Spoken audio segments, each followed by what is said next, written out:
Hey y'all, how y'all doing? It's been a minute. I hope you're having an amazing day. I hope that you got your snacks. I hope that you got your headphones. I hope that you got your favorite blanket and your charger and all that good stuff because we're about to go down the rabbit hole yet again. It's been a minute. I missed you guys. Y'all miss me? Really? Are you sure?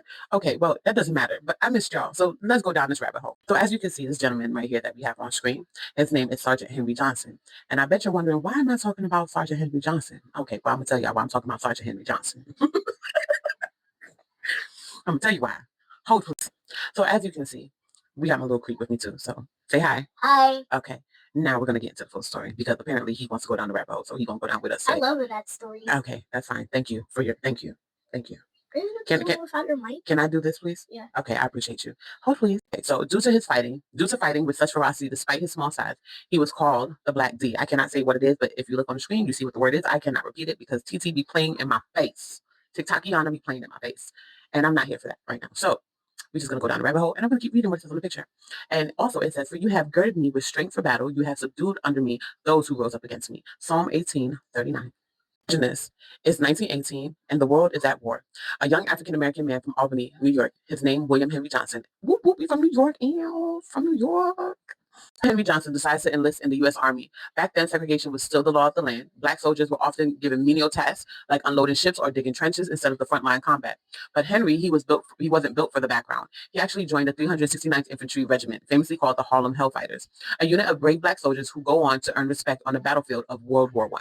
Now, let me take you to the one night that sealed his place in history. On May 15th, 1918, picture it, Johnson and a fellow soldier, Needham Roberts, were on night sentry duty in the Argonne Forest in France. I don't know if I said that right, but you already know what I'm about to say. Charge it to my what and not my what, because French words, all I know is oui, ho, ho, and French fry. That's it. I know more, but we here, okay? You get it, okay? Charge it to my head and not my heart, because Cammy don't say them big words, okay? I got to read a few times, but put it in the Googler to get it, but you get it, okay? All right, so we're going to continue, but y'all know what I'm trying to say at first, until suddenly the darkness explodes with chaos. A German raiding party, more than a dozen men, ambushed them.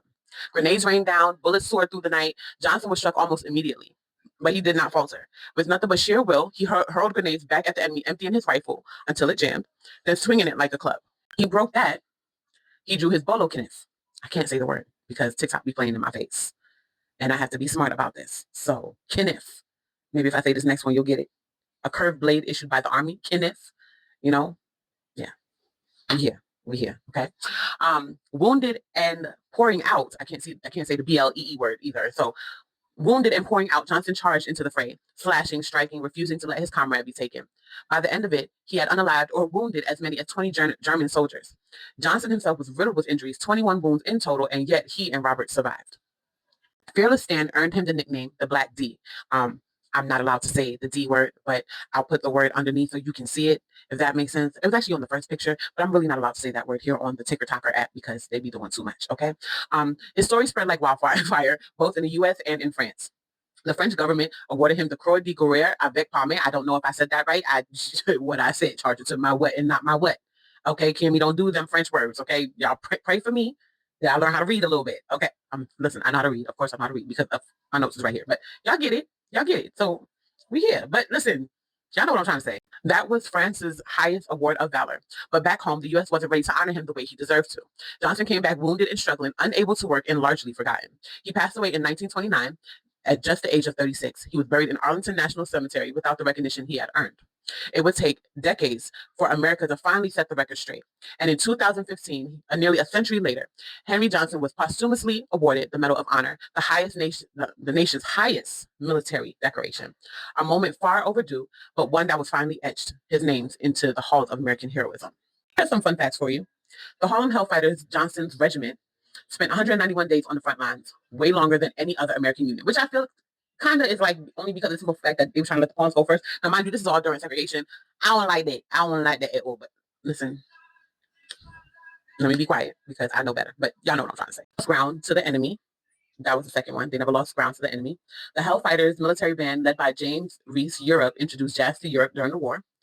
Henry Johnson was only 5'4". I mean, I could literally look at this picture and tell you that he was short. I could tell he was short and he was skinny. It had to be. But listen, it'd be the tiniest ones that have the most ferocity because my son is 7 and he don't stop. He don't quit. Okay. So But it proves size had nothing to do with courage, okay? Courage is bigger than the person, I personally feel. And his story inspired books, comics, and even features in documentaries as the forgotten American hero who fought like a legend. Thank you for coming to my TED Talk. I hope I was able to bring some information to you. Yeah, stick around for some more stories. I got a few more coming out. So I'll see you later. Bye. Bye.